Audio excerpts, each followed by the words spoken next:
Coming up on First Course Verse, hey, we rank a lot of albums around here. Let's talk some ranking rules. That's next.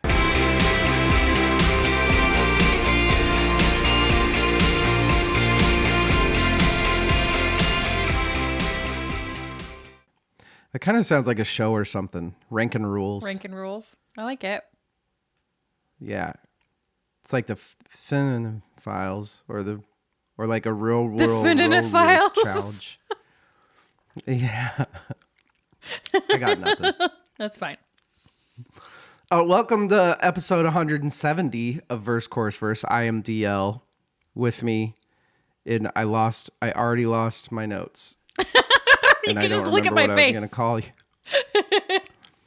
Yeah, but I have a witty thing every time, and I don't remember what it was because Rachel, rank them if you got them, polio. Rachel, how are you? Okay, that was worth it. That was a good one. I didn't want to miss that. That's fair.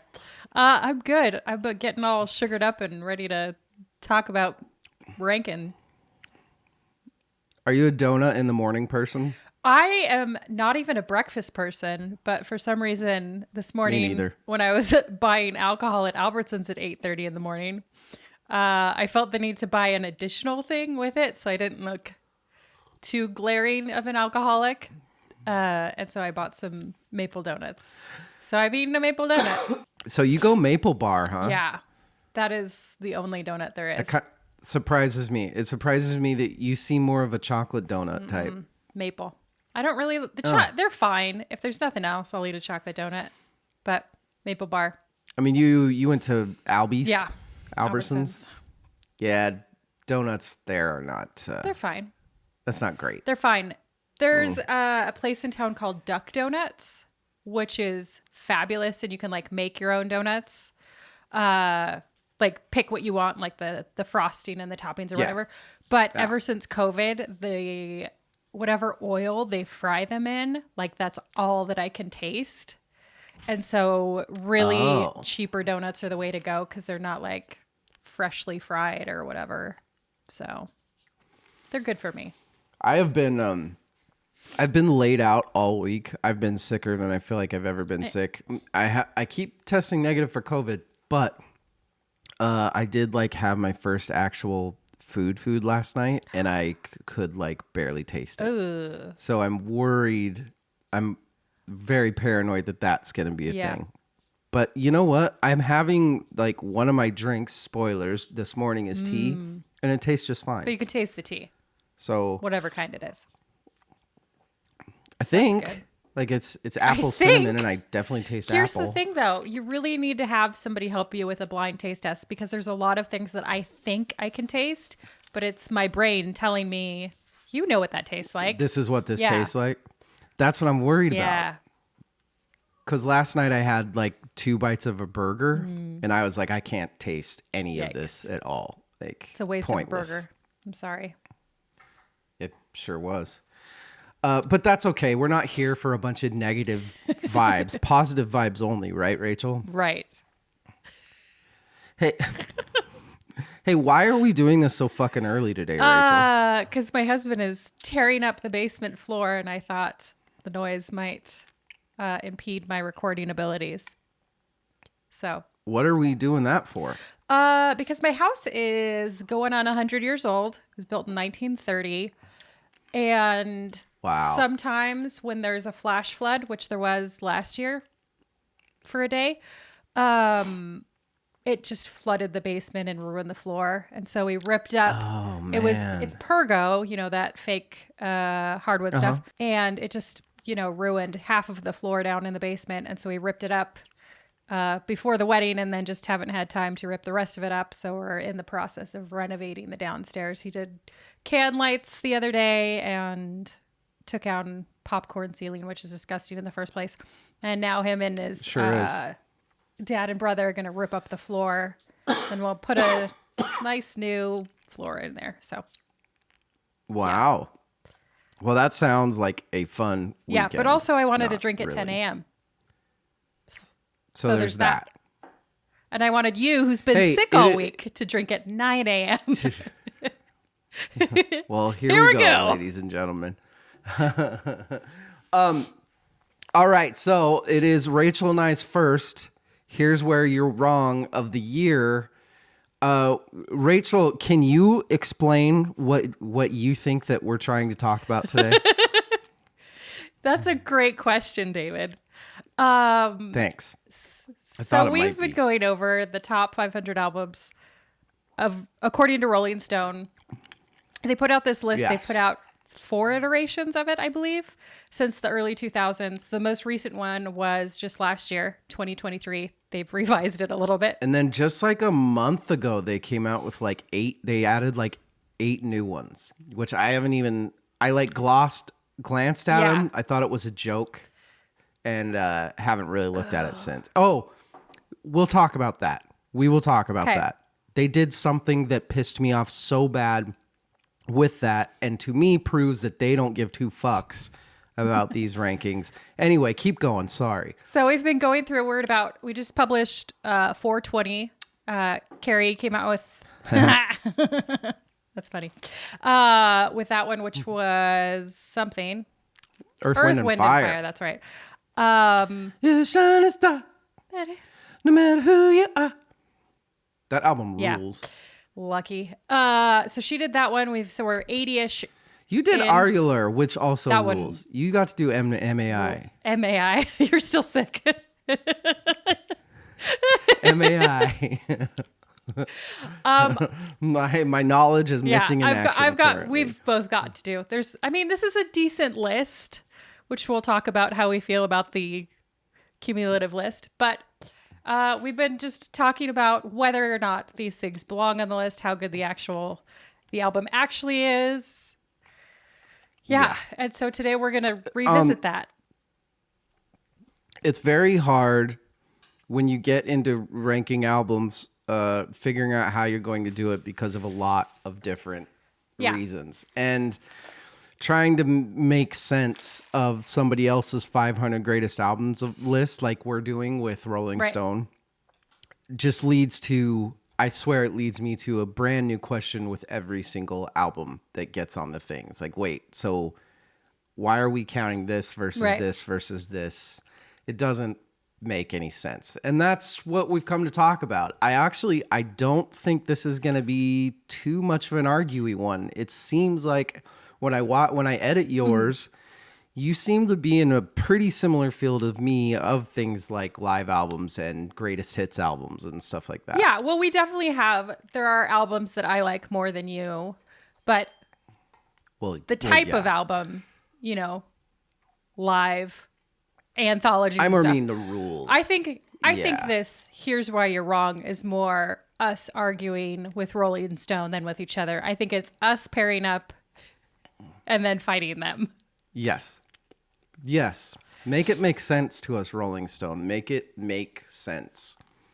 So that's what we're doing. We are talking about how to rank albums. I also have a couple other questions that we'll get into later on for Rachel and actually for myself that we'll go into, because another thing that we do on this podcast is every now and then we give each other albums. It's actually how this podcast started. If you guys go back and listen to I guess you can listen to episode 1.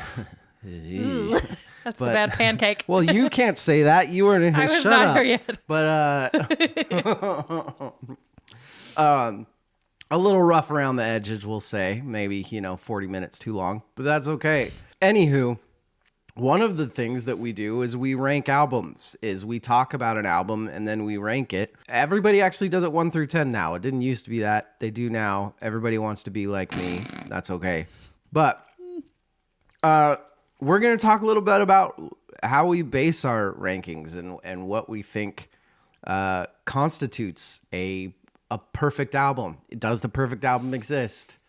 The Beatles existed, so yes, it does. But anyway. But so does Paul and Linda McCartney. Yeah, that's very true. We've covered Ram. I had to cover Ram. I guess I'll say that. Anyway, those are the shits we're doing today. We're very excited. But the first thing that's coming is, what are we drinking early?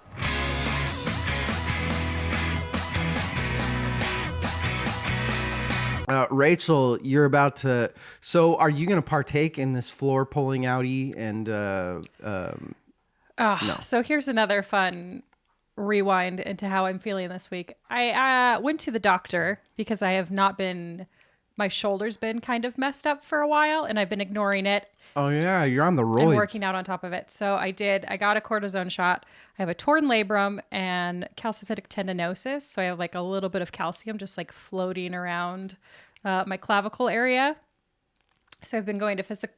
How'd you tear your labrum? Just working just out? really tough, I think. I just go too hard at the gym. Oh. I was going to say, you don't tear things when you're tough. It's the opposite. No, I think I'm just getting old and I just went too hard, honestly.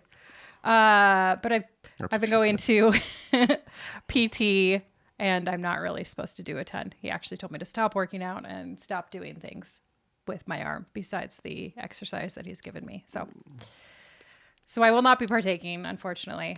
You will not be skipping leg day moving forward. Yeah, it's just legs from here on out.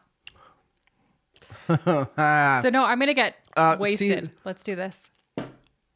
I'm down. Season 4, we're having fun this year. Okay, we already did Stone Temple Pilots. We did Purple. Sven and I talked Dave. That was a fucking blast. And now Rachel and I, we have our first episode. It's gonna be fun. I totally skip. Okay. So disclaimer, everybody. You know the whole like I don't have COVID. I've tested negative like 5 times. But you know the whole brain fog thing. Yeah. It is. I have it so hard. I have been just useless at work this week. I've been useless this may be a shaky episode. And the reason that I bring that up is because I started this whole thing with asking, what are we drinking? And I just completely went off of the left lane and didn't even, I didn't even go on any of the forks in the road. Rachel, what are you drinking this morning? Well, I just wanted to have a good time. So I just got me a 6-pack of Smirnoff Ice. And it's kind of juicy. So that's a good like breakfast alcohol. So yeah. I think that means you're also safe from people thinking you're an alcoholic when you're buying it at 8 at the store. Nobody goes and buys Smirnoff Ice at 8 a.m. because they're like in withdrawal. That's true. Because it's like a 0.5% alcohol. Yeah. Mostly. It's like you're in line with the guy with Cuddy bourbon, and then you've got Smirnoff Ice. I think they're gonna think. And it was Albertsons. You can't really go that hard at a grocery store. So. What flavor? Oh, not in Idaho. You can't. Yeah, no.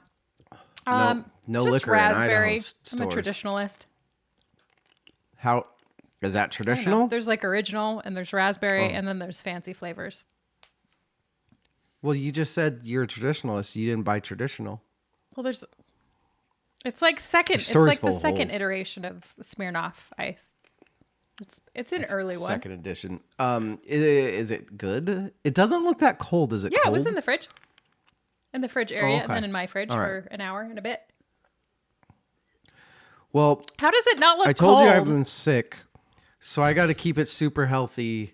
So that's why I've got plenty of ginger beer here with my Moscow Mule. Nice.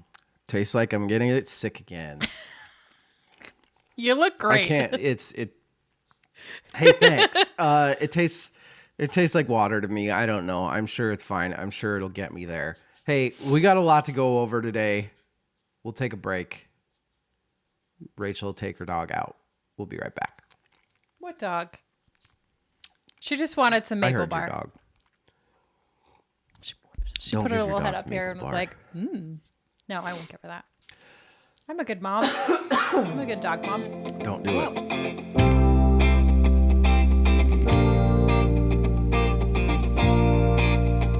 We are back. Let's get to it. Hey, ranking albums. How do we do it? Rolling Stones, they ranked 500. You hit on one of the first things I wanted to say is,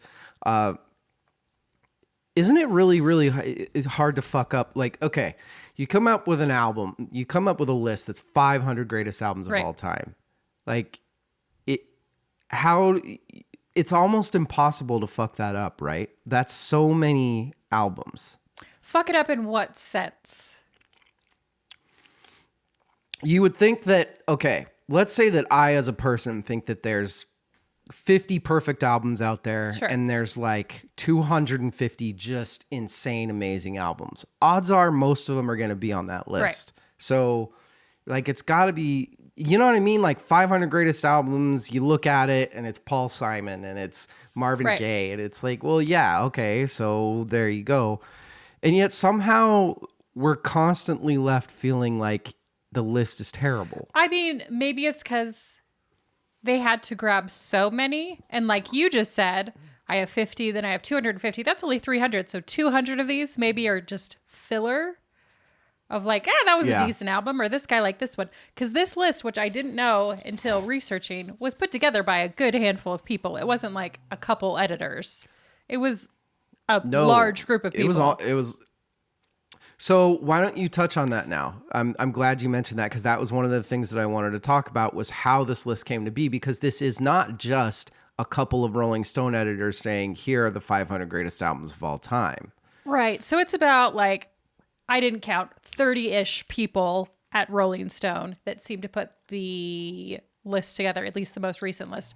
And then this past year, which I should have this information pulled up and I do not, in one of the iterations back in 2020, they surveyed 300 artists, producers, critics, music industry figures, including Beyonce, Taylor, her, Lindsey Jordan, Gene Simmons, Stevie Nicks, Radiohead. So a lot of big name people, and all of those people sent in 50. Yes, each voter was asked to send in 50 of their favorite albums, and then they worked off of that and then revised the list again.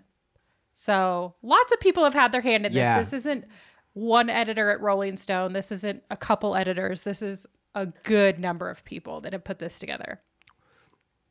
Yeah, and they're a little bit mysterious on how they, because it's apparently there were weighted votes. Right. Like there were certain people whose votes mattered more than That others. seems unfair. But they didn't say. Well, I mean, you know. Never mind. I'm not going to say anything. I know where that's going. It's fine. But yeah, so it's not just Rolling Stone's Right. fault. But to me, that's almost, I don't know, is that a good thing or is that a cop-out? It's like, I think it's nice that so many people had their hand in it. So it's not like when we put our top 10 list together, we have 4 people, 5 people sometimes that vote on the top 10 albums of an entire year. And it's not cumulative of the year and all of the sounds, because the 4 or 5 of us have not listened to every album that was put out that year. So that's not fair. So I do think having 100 people or so talking about all these albums, and people that have been in the industry for as a very long time, and people that have been in the industry for, Billie Eilish is one of the people on there. She's been making music for less than 10 years. And so she's been alive for, like, how is she going to know the 500 greatest albums yet? She needs like another 15 years to marinate in music. That's true. But then you look at, you have Gene Simmons and Stevie Nicks. Are they listening to the most modern albums? They have a good range of ages of people on there. So that's true. And Gene Simmons probably just put Kiss like every Kiss album 100 times. Yeah. Yeah. So we have done, so far we have recorded, I think we've released, I think you said, We're on 420. So. We've released 80 of them. Yeah, so we've released 80 of them. We've recorded, I think, like 82 of them. And it's, let's see, we'll just start from, I don't want to give any specifics here, but I want to talk about where I'm really confused. And I'll say, here's what I'll say is, okay, this is the one. I mean, there's a few of them I could have gone with, but this is what I'm going to go with first is today or tomorrow I'm going to record one that's Ornette Coleman, which is it's the album The Shape of Jazz to Come, which is just an incredible jazz album. Mm-hmm. It's insane. And these are the ones that don't make sense to me. These are the ones that, if you're going to put Ornette Coleman on it, or you're going to put like Howlin' Wolf on it or that sort of thing. And you're jamming these at, 418 or 476. That stuff, it doesn't make any sense to me at all. And I don't understand the rhyme or reason of, look, it's hard not to be an elitist when Britney Spears is above Muddy Waters on a list. It doesn't. And they may do it the way that you do it. You have so many people in there and you think you put a number and you're ranking every single person. But then when you add them all together and then divide, they're in spots that don't make sense because so many people have had their hand in it. Where, yes, okay, this is not the truth, but Britney Spears deserves to be on this list, we'll say. Sure. This album, I love Britney Spears. She's great. Old Britney Spears. Well, maybe there isn't. Like, I don't, like, maybe there's an album of hers that does. I'm not saying there isn't. This album's not great. But I'm saying the one that we've covered so far, which was Blackout. Yeah, no. Right? That album's terrible. Well, and I think we talked about, like, for the genre that it was, like, maybe they needed a dance pop album on there. And so they're like, well, vote on this one. Maybe they gave these people a list of 500 and just said, rank them and add a couple if you want to add a couple. We don't know the science of how they ranked them. Yeah. So I think going crazy about how they rank them is going to drive us insane. Yeah, but that's our job. That's true. That's why we get paid. That's why we were put on this earth. Exactly. Okay, so this is something that we touched on at the end of last year. We're going to touch on it right now too. It surprises me. God damn it. It surprises me that I would think that a Rolling Stone type would be progressive to the point that, or maybe two-parter. There are albums by people on here that I would think that Rolling Stone would rather just not have to touch on. And the big one that sticks out to me is Phil Spector, because they have Back to Mono by Phil Spector on here. And it surprises me that an organization like Rolling Stone would even mess with that. And or B, are they relying on the type of people that pay attention to Rolling Stone as being such surface level music fans that they're not even going to blink at what's a Phil Spector? I have no idea. Well, then that goes back into our ongoing forever and ever discussion of separating the music and the people, right? Mm-hmm. So maybe they're just really good at separating the music and the people over at Rolling Stone. They might maybe a little bit of both. I mean, the first, I don't know when he got in the most trouble recently, but the first iteration was 2003. When did Phil... Oh, he's dead. Good. I don't know if I knew that. Yes, he's very dead. 2009 was when he went to jail. See? No. That's when he was sentenced. Right. 2003 was when he murdered Lana So this Clarkson. list came out right when he was murdering people. So who knows what time of year? September. No, that was 2020. November of 2003. Oh, they had their time. They had enough time to figure it out. Yeah, they're idiots. Maybe they already had the list like printed and they're like, well, it's going to cost us this much to reprint. Fuck it. Nobody's going to care. Nobody's going to notice. And well, I mean, it doesn't seem like he's still on there, so it doesn't seem like anybody's cared 20 years that later. much. We'll have to get down and see where it could. But what about the more infamous ones, like the R. Kellys? I wonder if R. Kelly's on here anywhere. Have you peeked at the list? Do you know what's going to happen? I know the top 10. Oh. That's it. Ooh. That's all I know. How do you know? Did you look? Yeah. Or was it ruined for you on accident? Yeah, I was actually a guest on a pod once, and they had me they like gave me the top 10 from this, and they were like, hey, pick one and to talk about. You cheated on us? I did. It wasn't very good. Was it worth it, David? It definitely was not worth it. That's for damn sure. That's That podcast isn't even a thing anymore. Which one was it? actually? They're all dying like flies. We had I will edit. one of those was the screamy music, right? That we went over. Yeah, Beth Ann came on and did Under Oath, and it was awesome. She was great. She was fantastic. All right, let's get to another topic of conversation, and one that I feel very, very, very strongly about in the negative. Greatest hits albums. We both do. So you covered Al Green's greatest hits, which is one of my favorite. Did you do that one or did I do that one? I think you did. I did Green's it. Greatest Do you remember hits. what number it was? You did it. You did. I don't, but you did. Al Green's greatest hits it's one of my favorite albums to listen to. I love it. I've loved it since I had it as a CD as a kid. But what are they doing putting greatest hits albums on here? So their explanation was that these albums still made a huge influence in musical history. So they deserve to be on there. They're high selling, blah, blah, blah, whatever. Okay. That's their reasoning. So their reasoning is cultural significance, Correct. essentially. Yeah. So the music magazine, the music organization that is supposed to be about music is admitting that it's culture, it's not music. Correct. Like this isn't about. That's how I feel about that. I don't like that.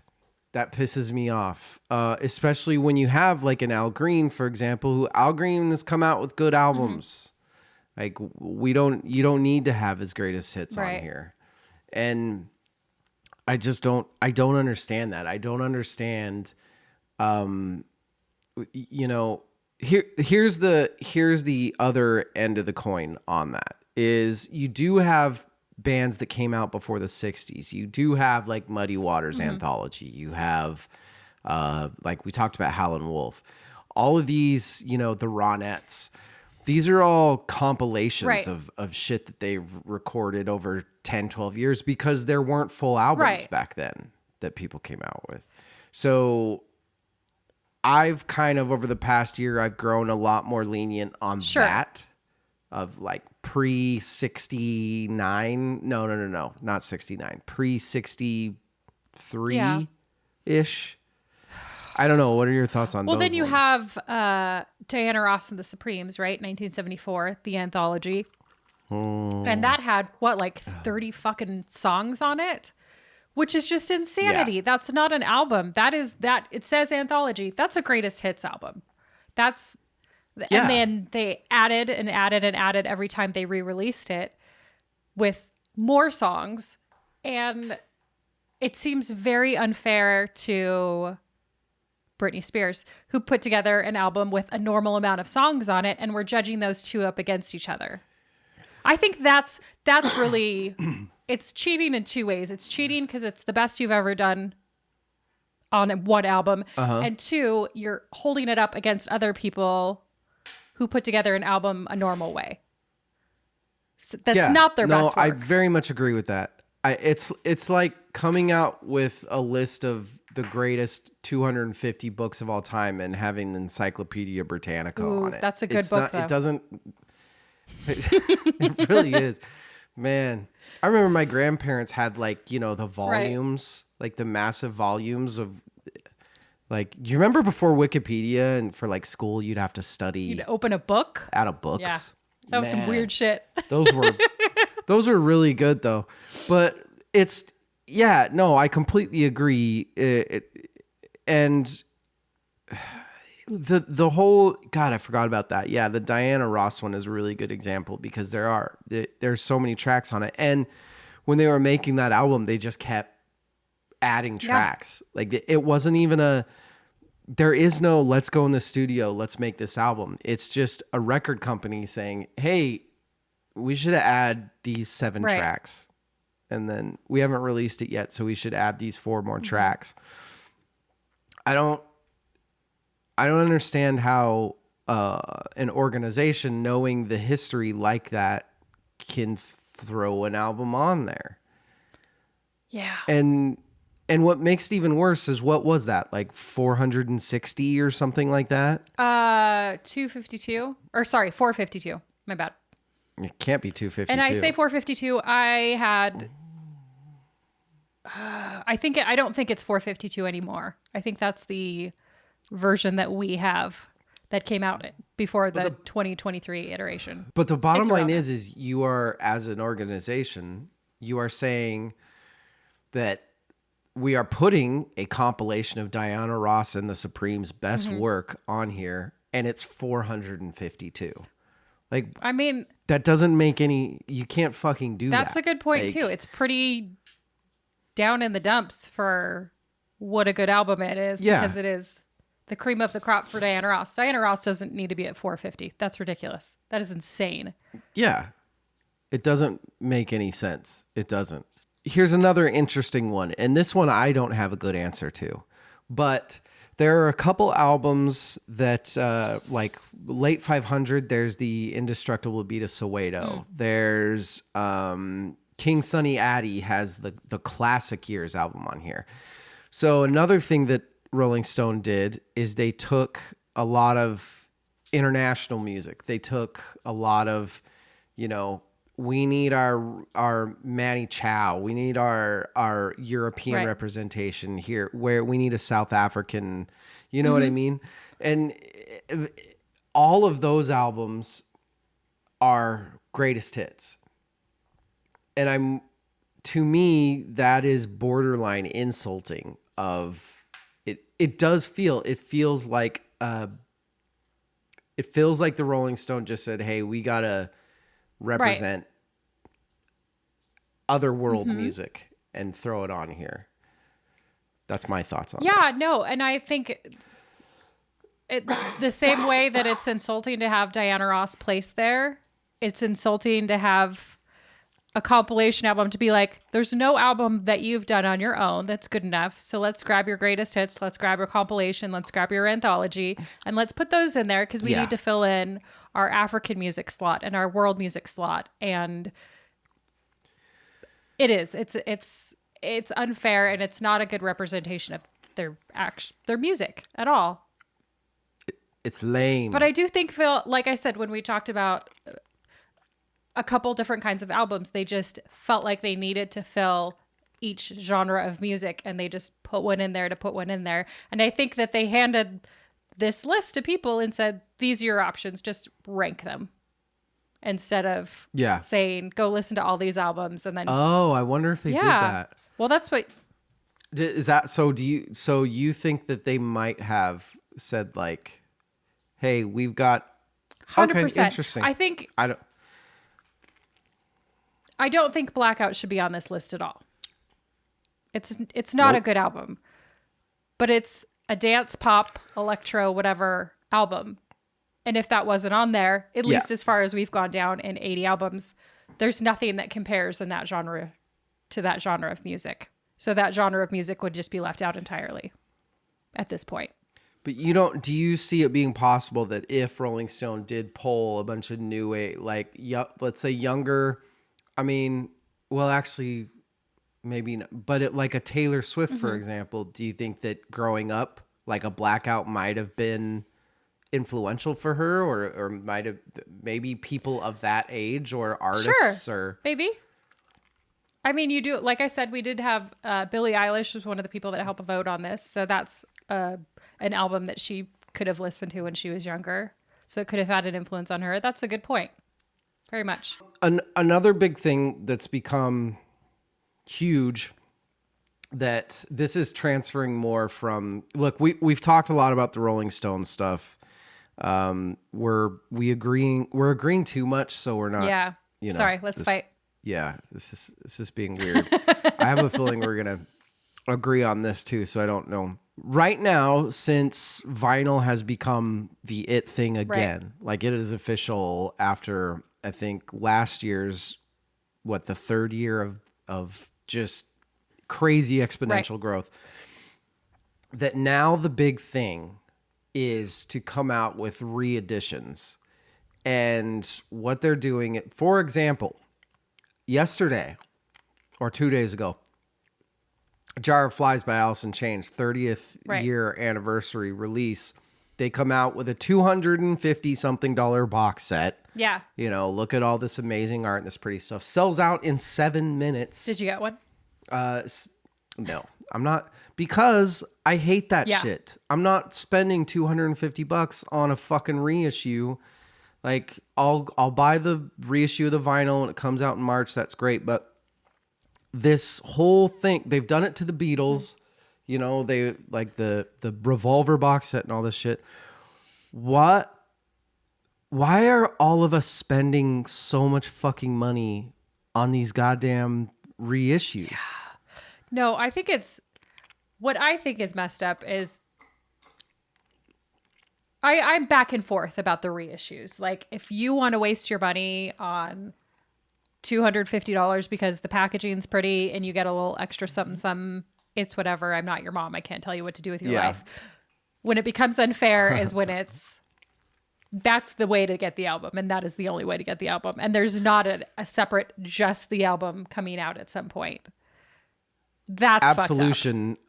Yes, Muse just re-released Absolution, and they only re-released it as a box set. So you can't buy a vinyl. Right. You have to buy a double vinyl that comes with the CDs, and it comes with an art booklet. So, hey, you can have the album, but it's $200, and here's 170 of it is shit that you don't want or need. Right. If you're somebody like me that just wants a fucking album to listen to.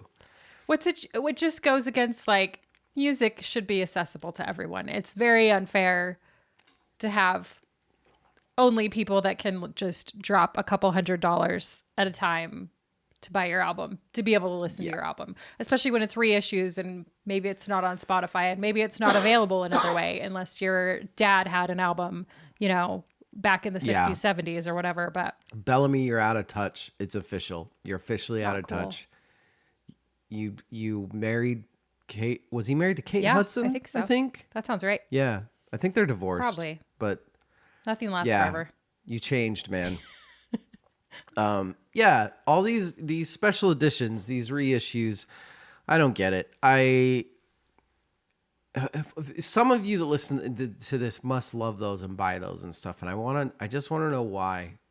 Like, doesn't it just take up space? And what do you just like go in and stare? I mean, maybe at the fucking cool art. Nobody does that. None of you do that. They might do that. I mean, look at that Taylor Swift with the 4 albums that make a clock or whatever. Like, people probably bought it just because, I mean, people absolutely bought it just to have like the visual of that. They're not listening to every 4 albums. They're not listening to the same album 4 times. They bought those 4 and then an extra one that they can listen to. Didn't Taylor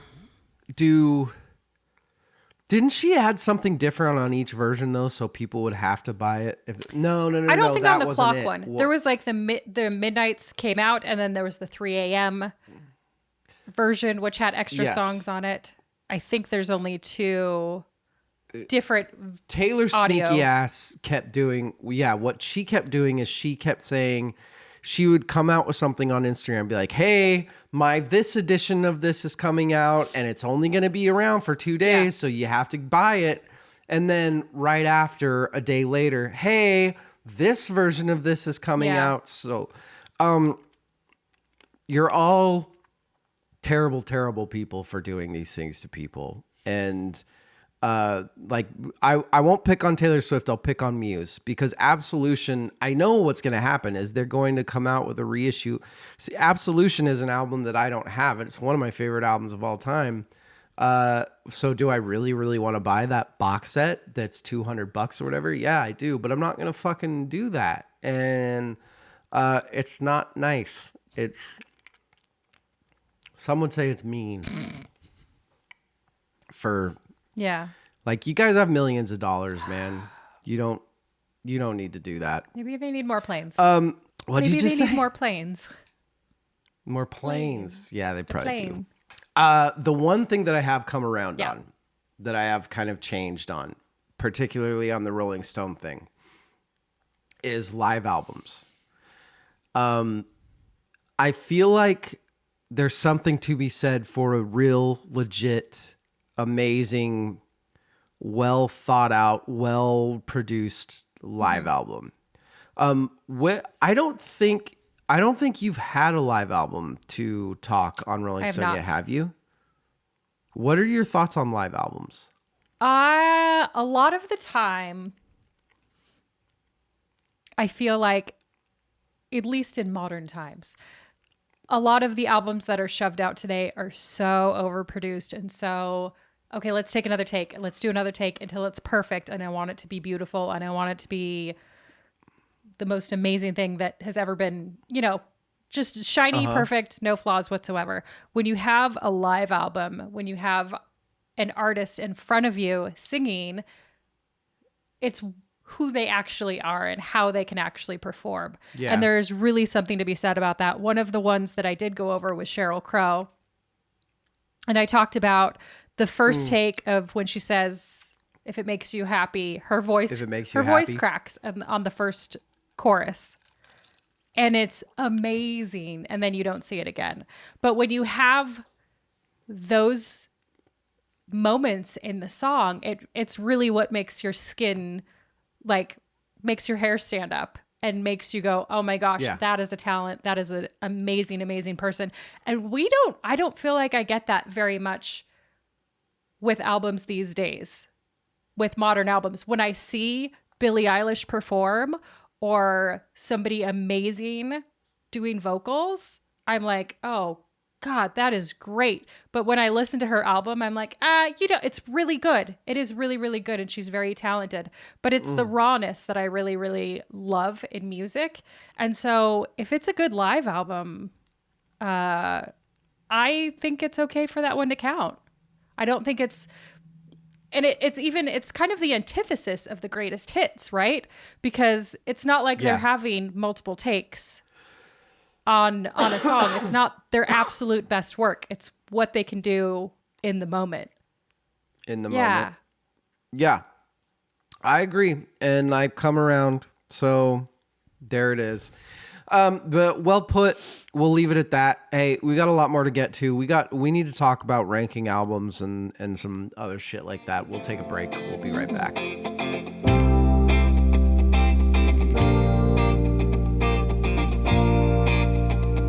We did Purple 3 weeks ago, something like that.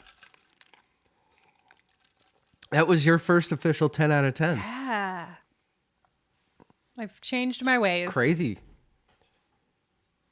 So what happened? Discuss this with us. Why suddenly did you decide that you can give 100% on a paper? I mean, I think I kind of talked about what made me change my ways. And that is what is perfection? I think that the best that they can do, and then them just being talented in general, is what makes a 10 out of 10. I think I don't know what standards I think would have made me have a 10 out of 10 before, but I think that Purple is the best that Stone Temple Pilots, that was their pinnacle. That was the best they ever did, they ever could do, and it was amazing. Do you think before it was even possible for you to give a 10 out of 10? Or was your thing that there is no 10 I think there was no 10 out of 10. I think if I went through other 10 out of 10 albums that we went through, I think I would maybe be a little bit nicer about the numbers and the judging. I think I'm getting soft. Is it just because you got married? You got soft? Just getting old.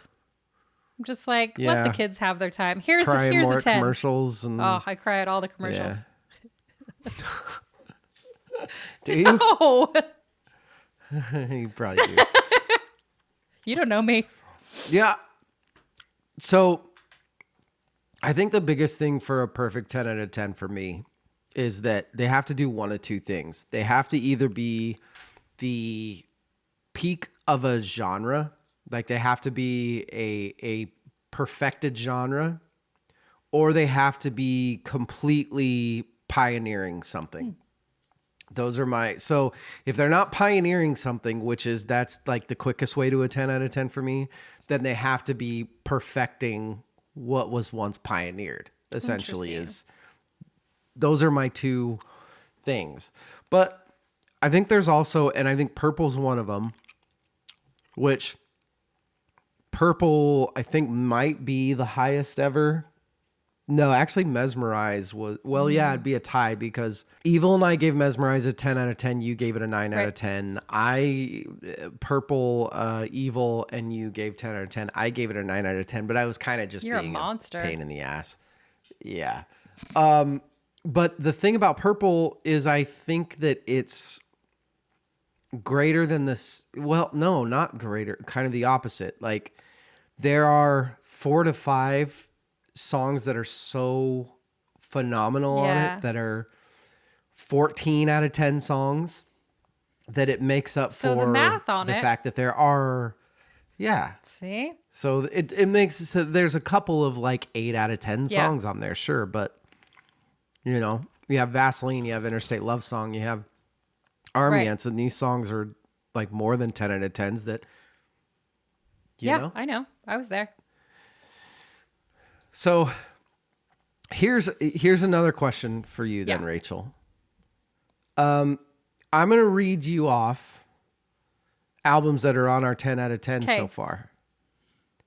And you're going to tell me in complete honesty, and this is, I'm trying to get some drama going here. Let's fight. which ones deserve to be on and which ones don't.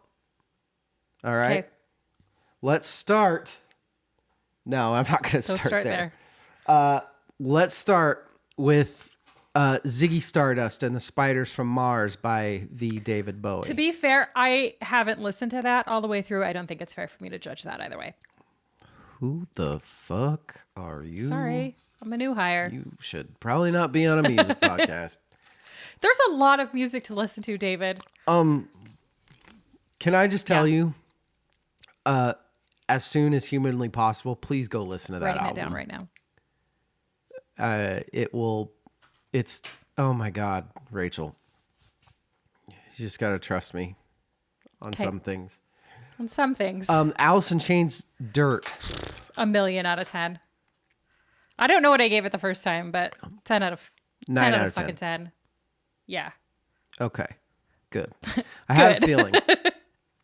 Yeah, we don't have to fight on that one. Talking Book by Stevie Wonder.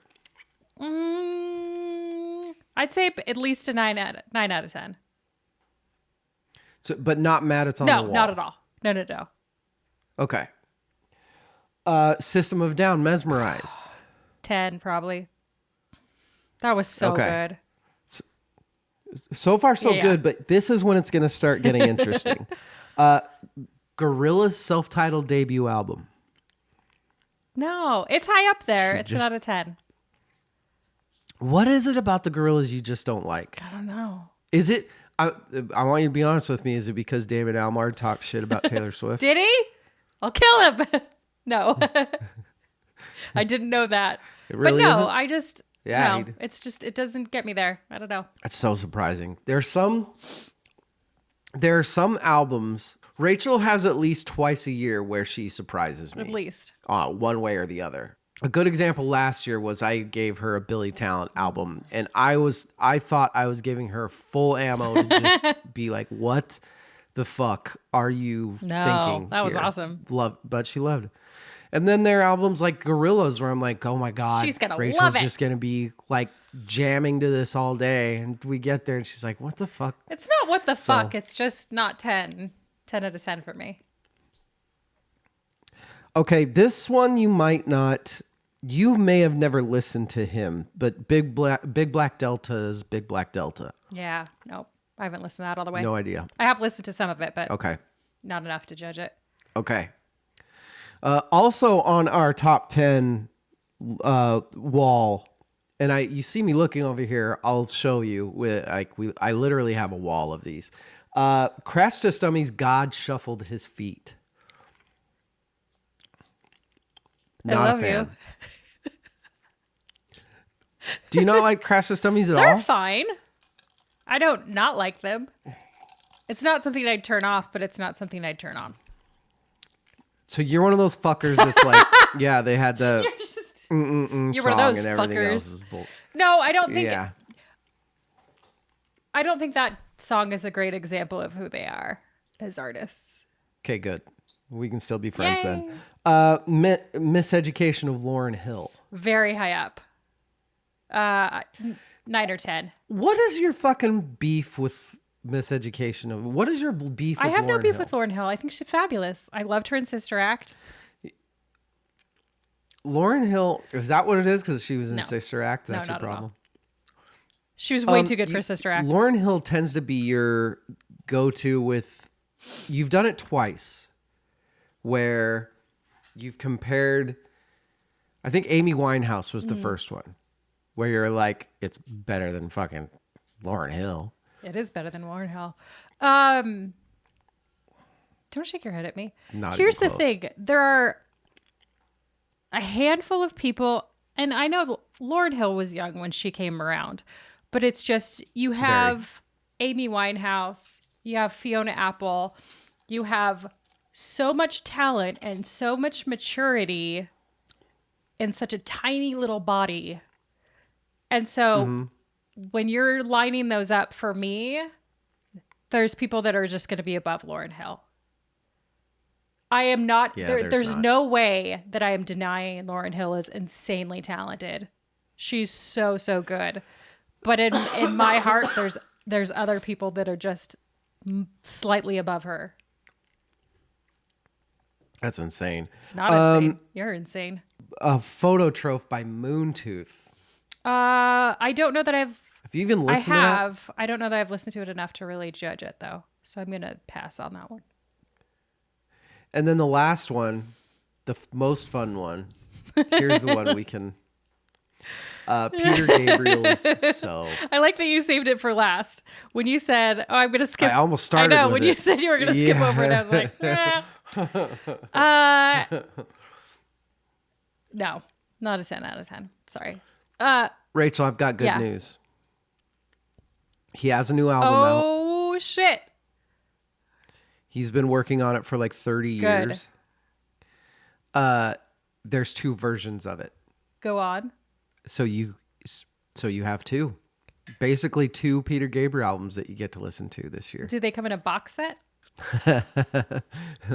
Nope, but I did buy both of them. You would. Okay. I would. What's your beef with Peter Gabriel? Just too boring? Yeah, I feel like his talent is not consistent enough for me. I know he's insanely good. He's very talented, but there seem to be holes in his albums for me where I'm just like, you showed up for this track number 1, 2, 3, and then 4 was garbage. I hated it. And then 5 was garbage. And then 6 was good. And I just don't feel like, for me, that there's enough consistency in his work. Again, he's talented, and I know that there's lots of people that are madly in love with him, and I think that's great and grand for them. I want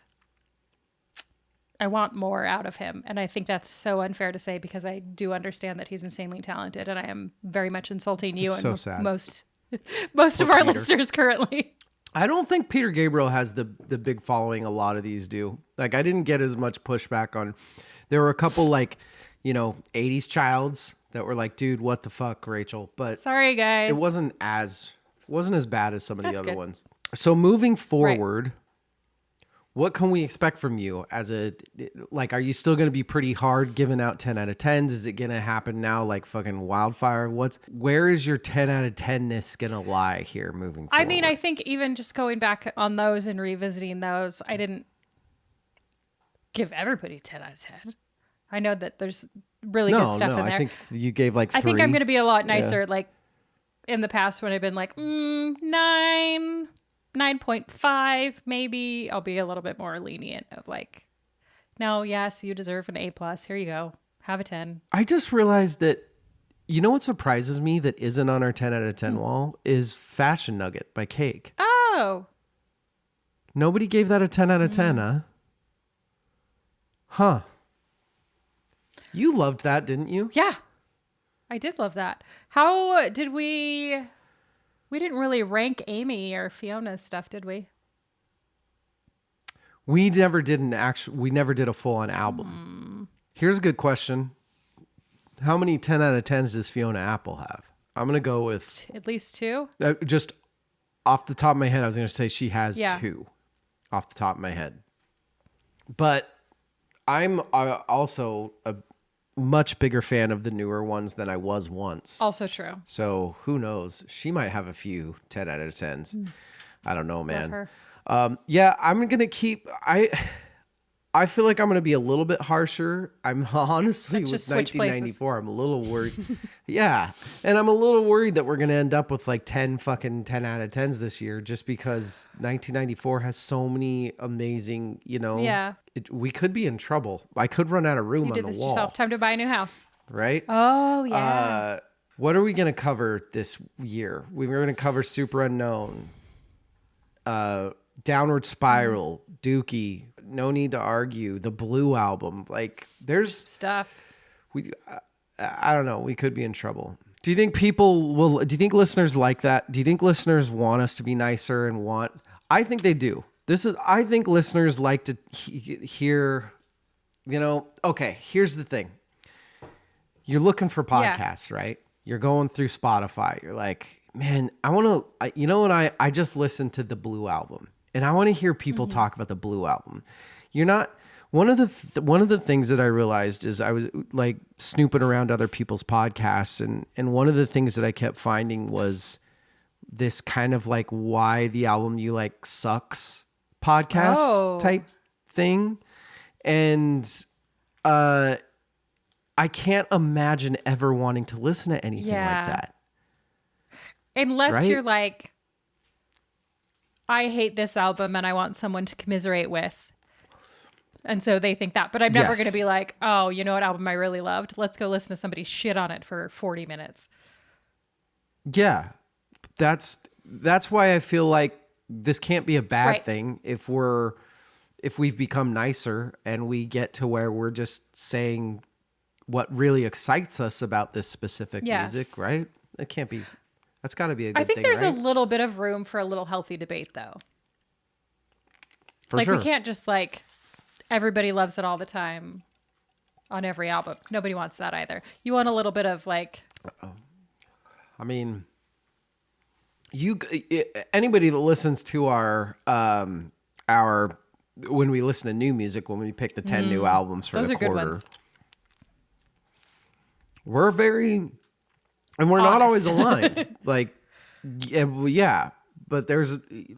would say that,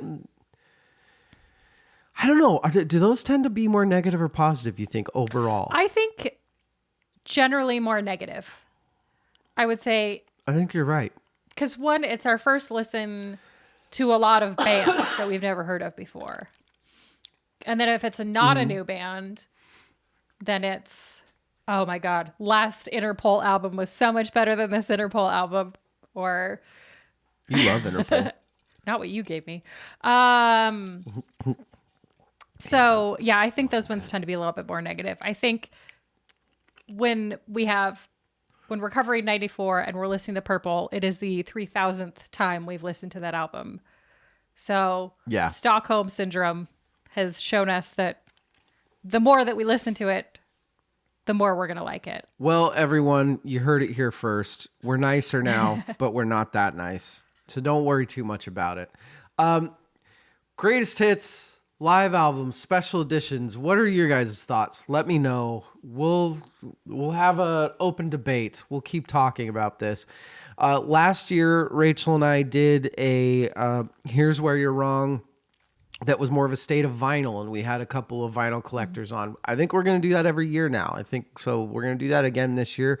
That'll be a good spot to talk about these reissues because it's gotten really bad. Just let us know what you think. Let us know what you think about this, about how we rank the albums.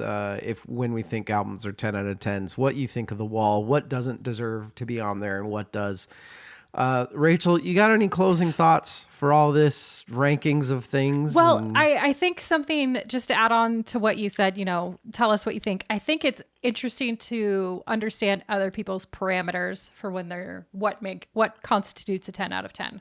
Like you said, they're setting the standard they're inventing something new, or they're perfecting something that somebody's already created, or a genre. I think it would be interesting to hear what other people have to say of like, for you, like, what's a 10 out of 10? Like, why do you think it's the best of the best? Yeah. Yes. Anyway. Why? Give us an example of what's a 10 out of 10 and why. Yeah. And that's it. VerseCourseVerse.com, at VerseCourseVersePod. Hey, Rachel, thanks for not really arguing with me. We don't have to argue every time. We do keep it spicy, but whatever. Not every time. Join us next week. It's Rachel and I. We're back again. We are covering 2 different albums, getting ready for an interview. I can't tell you who we're interviewing, but I can tell you that we're covering. I don't know. How do I say this? Sneakily. I can tell you who we're interviewing. Look, we've got to get ready for a big fat giant interview. And the way to do that for us is to cover the 1994 goddamn Amazeballs classic in American Thighs by Veruca Salt. And then we're also going to cover last year's Sleepwalker by the amazing Luis Post. I can't tell you who we're going to interview. You're just going to have to figure it out. Everybody, have a very wonderful day. I'm going to be so much healthier and ready and with it next time. I promise. Good night and good luck.